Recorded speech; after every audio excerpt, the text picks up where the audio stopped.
ਕਹਿੰਦੇ ਵੀ ਸਪਿਨ ਵਾਂਗ ਸਿਆਸਤ ਨੂੰ ਘੁਮਾ ਦਿੱਤਾ ਹੈ ਭੱਜੀ ਨੇ। ਆਪ ਦਾ ਬਣਿਆ ਰਾਜ ਸਭਾ ਦਾ ਉਮੀਦਵਾਰ ਬੋਲਦਾ ਇਹ ਭਾਜਪਾ ਦੀ ਬੋਲੀ ਸੀ, ਇਧਰੋਂ ਇਹਨੂੰ ਬੈਟਿੰਗ ਕਰਨ ਦਾ ਮੌਕਾ ਮਿਲ ਗਿਆ। ਦੇਖੋ ਕੋਈ ਚੱਕਰ ਨਹੀਂ ਹੈਗਾ, ਜਦੋਂ ਸਪਿਨਰ ਅਗਲਾ ਦੁਮ ਤੇ ਖੜਾ ਜਾਂਦੇ ਆ ਸਪਿਨਰ ਜਿਹੜੇ ਹੁੰਦੇ ਆ, ਜਦੋਂ ਬਾਲ ਨੂੰ ਘੁਮਾਉਂਦੇ ਆ ਤਾਂ ਦੂਸਰਾ ਤੀਸਰਾ ਤੇ ਇੱਥੇ ਤੇ ਪਤਾ ਨਹੀਂ ਕਿਹੜਾ ਕਿਹੜਾ ਉਹਨੇ ਸੁੱਟ ਦਿੱਤਾ।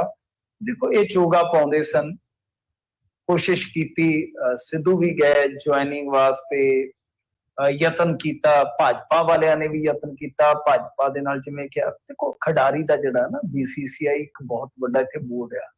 ਮੈਂ ਤੁਹਾਨੂੰ ਇੱਕ ਗੱਲ ਲਿਟਰਲੀ ਕਹਾਂ ਕਿ ਕਿਸੇ ਵੀ ਖਿਡਾਰੀ ਦਾ ਆਈਓ ਤਾਂ ਸਾਡਾ ਕੰਸਰਨ ਆ ਕਿ ਜਿਹੜਾ ਬੰਦਾ BCCI ਨਾਲ ਜੁੜਿਆ ਹੈ ਉਹ ਕਦੇ ਵੀ ਸਰਕਾਰ ਦੇ ਉਲਟ ਨਹੀਂ ਬੋਲ ਸਕਦਾ, ਉਹਦੀ ਔਕਾਤ ਹੀ ਹੈ ਨਹੀਂ।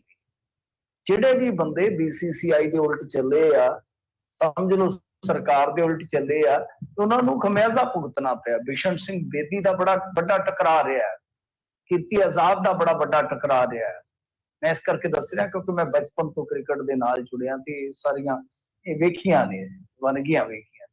ਸੋ ਜਿਨ੍ਹਾਂ ਨੂੰ ਪੈਨਸ਼ਨ ਮਿਲਦੀ ਹੈ, ਜਿਹੜਾ ਰਿਟਾਇਰਡ ਕ੍ਰਿਕਟ ਖਿਡਾਰੀ ਆ ਉਹਨੂੰ ਵੀ ਪੈਨਸ਼ਨ ਦਿੱਤੀ ਜਾਂਦੀ ਹੈ ਬੋਰਡ ਵੱਲੋਂ। ਕਮੈਂਟੇਟਰ ਇਹ ਬਣਦੇ ਆ, ਇਹ ਖੁਦ ਹਰਭਜਨ ਸਿੰਘ ਕਮੈਂਟੇਟਰ ਆ ਪੈਨਲ ਦੇ ਵਿੱਚ ਆ।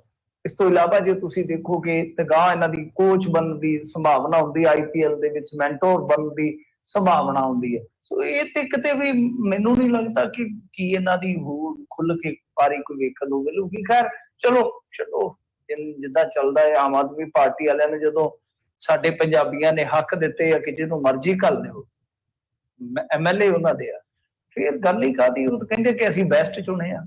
ਰੌਲਾ ਇਹ ਮੈਂ ਜਿਵੇਂ ਤੁਹਾਨੂੰ ਦੱਸਿਆ ਕਿ ਇਹ ਤੇ ਕੌਨਫਲਿਕਟ ਆਫ ਇੰਟਰਸਟ ਵੀ ਆ। ਮੈਂ ਹਰਭਜਨ ਸਿੰਘ ਦੀ ਪੋਲੀਟੀਕਲ ਗੇਂਦਬਾਜ਼ੀ ਤੇ ਦੱਸਣ ਡਿਆ ਸੀਗਾ, ਪਰ ਮੇਨ ਗੱਲ ਤੇ ਜਿਹੜੀ ਉਹ ਮੈਂ ਦੂਜੇ ਪਾਸੇ ਘੁਮਾ ਦਿੱਤੀ। ਖੈਰ ਮੈਂ ਵੀ ਸਪਿਨਰ ਹੀ ਬਣ ਰਿਹਾ ਸੀਗਾ।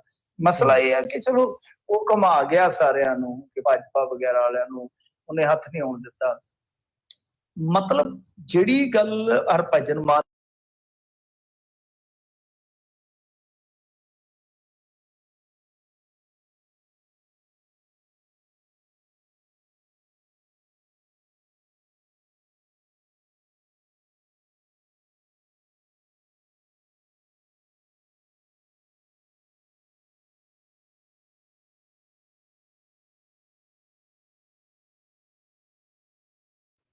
ਕਿ ਮੈਨੂੰ ਜ਼ਰੂਰਤ ਨਹੀਂ ਹੈ ਕਿਉਂਕਿ ਹੁਣ ਬਹੁਤਾ ਕੁਝ ਉੱਥੇ ਬਚਿਆ ਨਹੀਂ। ਇਹਦਾ ਇੰਟਰਨੈਸ਼ਨਲ ਕ੍ਰਿਕਟ ਤੋਂ ਰਿਟਾਇਰ ਹੋ ਗਿਆ।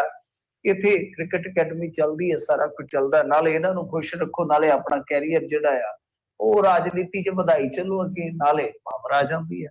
ਤਾਂ ਕੌਨਫਲਿਕਟ ਆਫ ਇੰਟਰਸਟ ਮੰਨ ਲਓ ਕੱਲ ਨੂੰ ਜਿਵੇਂ ਕਹਿੰਦੇ ਆ ਕਿ ਇਹਨੂੰ ਖੇਡ ਯੂਨੀਵਰਸਿਟੀ ਸੌਂਪ ਦੇਣੀ ਹੈ। ਖੇਡ ਯੂਨੀਵਰਸਿਟੀ ਜਿਹਦੇ ਕੋਲ ਜਾਏਗੀ ਜਾਂ ਖੇਡਾਂ ਦਾ ਸਾਰਾ ਅਖਤਿਆਰ ਜਿਹਦੇ ਕੋਲ ਜਾਏਗਾ, ਜੋ ਆਪਣੀ ਨਿੱਜੀ ਤੌਰ ਤੇ ਕੋਈ ਇਸ ਤਰ੍ਹਾਂ ਦੀ ਅਕੈਡਮੀ ਚਲਾ ਰਿਹਾ ਹੈ, ਸਮਝ ਤੋਂ ਪਰੇ ਦੀ ਗੱਲ ਹੈ ਕਿ ਇਹ ਕੀ ਕਰਨ ਜਾ ਰਹੇ ਆ। ਅੱਛਾ, ਯੂਨੀਵਰਸਿਟੀ ਇੱਕ ਨਿੱਜੀ ਯੂਨੀਵਰਸਿਟੀ ਦਾ ਵੀ ਇੱਕ ਫਾਊਂਡਰ ਹੈ ਜਿਹੜਾ, ਉਹ ਇਹਨਾਂ 5 ਰਾਜ ਸਭਾ ਮੈਂਬਰਾਂ ਚ ਵੇਖਿਆ। ਤੇ ਲੋਕ ਪਿੱਟਦੇ ਪਏ ਆ ਕਿ ਕਾਰਪੋਰੇਟ ਮੁਖੀ ਜਿਹੜੀ ਇਸ ਵੇਲੇ ਦੀ ਪੜ੍ਹਾਈ ਹੈ, ਉਹ ਜਿਹੜੀਆਂ ਸਾਡੀਆਂ ਨਿੱਜੀ ਤੋਂ ਇਲਾਵਾ ਸਰਕਾਰੀ ਯੂਨੀਵਰਸਿਟੀਆਂ ਨੇ ਉਹਨਾਂ ਦਾ ਬੇੜਾ ਧੋ ਕੇ ਰੱਖ ਰਹੀ ਹੈ। ਤਾਂ ਅਸੀਂ ਅੱਜ ਦੀ ਤਰੀਕ ਦੇ ਵਿੱਚ ਰਾਜ ਸਭਾ ਦੇ ਵਿੱਚ ਉਸ ਬੰਦੇ ਨੂੰ ਭੇਜ ਰਹੇ ਹਾਂ ਜਿਹਦੀ ਆਪਣੀ ਨਿੱਜੀ ਯੂਨੀਵਰਸਿਟੀ ਹੈ। ਤੇ ਗੱਲ ਇਹ ਕੌਨਫਲਿਕਟ ਹੀ ਜਿਹੜਾ ਹੈ ਨਾ, ਉਹ ਆਪਣੇ ਆਪ ਦੇ ਵਿੱਚ ਬੜਾ ਇੰਟਰਸਟ, ਹਿੱਤਾਂ ਦਾ ਟਕਰਾਓ ਜਿਹਨੂੰ ਆਪਾਂ ਕਹਿੰਦੇ ਆ ਕਿ ਜਿਹੜੇ ਸਰੋਕਾਰ ਆ ਉਹਨਾਂ ਦਾ ਵੀ ਟਕਰਾਓ ਬਣਦਾ ਨਜ਼ਰ ਆ ਰਿਹਾ। ਸੋ ਇਹ ਸਫਾਈਆਂ ਦੇ ਰਹੇ ਆ। ਵੈਸੇ ਅਮਨ ਅਰੋੜਾ ਨੇ ਗੱਲ ਹੀ ਨਿਬੇੜ ਦਿੱਤੀ, ਉਹਨੇ ਆਖਿਆ ਵਿਰੋਧੀਆਂ ਨੂੰ ਕੋਈ ਲੋੜ ਨਹੀਂ ਸਾਨੂੰ ਸਲਾਹ ਦੇਣ ਦੀ। ਜਦੋਂ ਉਹ ਕਹਿੰਦੇ ਆ ਕਿ ਵਿਰੋਧੀਆਂ ਨੂੰ ਲੋੜ ਹੀ ਨਹੀਂ ਕੋਈ ਸਲਾਹ ਦੇਣ ਦੀ, ਉਹਨਾਂ ਨੂੰ ਸਲਾਹ ਦੇ ਕੇ ਕਰਨਾ ਵੀ ਕੀ ਆ। ਪਰ ਇਹਨਾਂ ਦੇ ਆਪਣੇ ਬੰਦੇ ਹੀ ਜਿਹੜੇ ਖਾਸ ਬੰਦੇ ਆ, ਉਹ ਵਿਚਾਰੇ ਪਿੱਟਦੇ ਪਏ ਨੇ ਕਿ ਇਹ ਕੀ ਕਰ ਦਿੱਤਾ ਜੀ, ਇਹ ਕੀ ਕਰ ਦਿੱਤਾ। ਪਰ ਕੀ ਕਰੀਏ, ਜਿਵੇਂ ਹਰਭਜਨ ਸਿੰਘ ਦੀ ਗੱਲ ਕੀਤੀ ਹੈ ਤੁਸੀਂ ਕਿ ਉਹ ਸਪਿਨ ਵਾਂਗ ਘੁਮਾ ਗਿਆ ਸਾਰੀ ਸਿਆਸਤ ਨੂੰ, ਲੈ ਗਿਆ ਅਗਲਾ ਟਿਕਟ ਜੁਗਾੜ ਕਰਕੇ। ਹੁਣ ਇਹਨਾਂ ਨੂੰ ਵੀ ਇੱਕ ਚਿਹਰੇ ਦੀ ਜ਼ਰੂਰਤ ਸੀ ਕਿਉਂਕਿ ਅਰਵਿੰਦ ਕੇਜਰੀਵਾਲ ਤੋਂ ਬਾਅਦ ਨੈਸ਼ਨਲ ਫੇਸ ਹੈ ਨਹੀਂ ਗਾ ਇਹਨਾਂ ਦੇ ਕੋਲ। ਇੱਕ ਇਹਨਾਂ ਨੂੰ ਨੈਸ਼ਨਲ ਫੇਸ ਮਿਲ ਗਿਆ, ਮਤਲਬ ਕਿ ਢੱਗੇ ਨੂੰ ਗਿੱਲੀ ਤੂੜੀ ਮਿਲ ਗਈ ਤੇ ਗਿੱਲੀ ਤੂੜੀ ਨੂੰ ਗਾਹਕ ਮਿਲ ਗਿਆ, ਬਸ ਆਹੀ ਹੈ, ਕੁਛ ਵੀ ਨਹੀਂ ਹੈਗਾ। ਤੋਂ ਇਹਦੇ ਵਿੱਚ ਨਾ ਤਾਂ ਕਿਸੇ ਐਸੀ ਨੂੰ ਭੇਜਿਆ ਇਹਨਾਂ ਨੇ, ਨਾ ਕਿਸੇ ਔਰਤ ਨੂੰ ਭੇਜਿਆ ਵਾ। 2-3 ਕਾਰੋਬਾਰੀ, 2 ਦਿੱਲੀ ਦੇ ਆ, ਇੱਕ ਇਹ ਹਰਭਜਨ ਸਿੰਘ ਹੈਗਾ, ਬਸ ਇਹੀ ਆ। ਪਰ ਗੱਲ ਇਹ ਆ, ਮੇਨ ਮੁੱਦਾ ਹੈ ਜਿਹੜਾ ਕਿ ਇਹਨਾਂ ਨੂੰ ਸ਼ਾਇਦ ਨਾ ਪਤਾ ਹੋਵੇ, ਜੇ ਕੋਈ ਜਾਣਕਾਰੀ ਰੱਖਦਾ ਹੋਵੇ ਉਹਨੂੰ ਪਤਾ ਹੋਏਗਾ ਕਿ ਰਾਜ ਸਭਾ, ਰਾਜਿਆ ਸਭਾ, ਕੱਲੀ ਰਾਜ ਸਭਾ ਜਾਂ ਰਾਜਿਆ ਸਭਾ ਨਹੀਂ, ਉਹ ਕਾਉਂਸਲ ਆਫ ਸਟੇਟਸ ਵੀ ਹੈ, ਉਹ ਰਾਜਾਂ ਦੀ ਕਾਉਂਸਲ ਵੀ ਹੈ।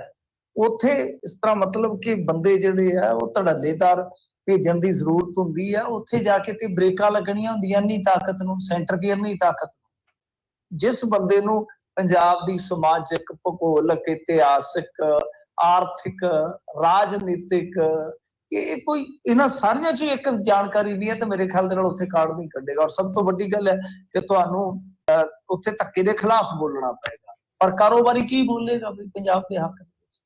ਦਿੱਲੀ ਵਾਲਾ ਕੀ ਬੋਲੇਗਾ ਵੀ? ਸਮਝ ਤੋਂ ਪਰੇ ਦੀ ਗੱਲ ਹੈ, ਸਮਝ ਤੋਂ ਪਰੇ ਦੀ ਗੱਲ ਹੈ ਕਿ ਕੀ ਹੋ ਰਿਹਾ ਕੀ ਨਹੀਂ ਹੋ ਰਿਹਾ। तो खैर जो भी है, इस वेले हरभजन सिंह दी पूरी चांदी है जी। घरे बैठे नूं राज सभा दी टिकट मिल गई आ, मैंबरी मिल गई आ उन्होंने एक तरह नाल, क्योंकि इन्होंने जित जाना इलेक्शन। सो हुण तां हाल दी घड़ी मुबारकां ही दे सकदे आ, ते जिहड़े इन्हां दे सपोर्टर बेचारे कंधां 'च सिर मारन डए आ कि इन्हां ने पहला ही कदम किहड़ा चुक्या, ते उन्हां दे नाल हमदर्दी जता सकदे जी। जी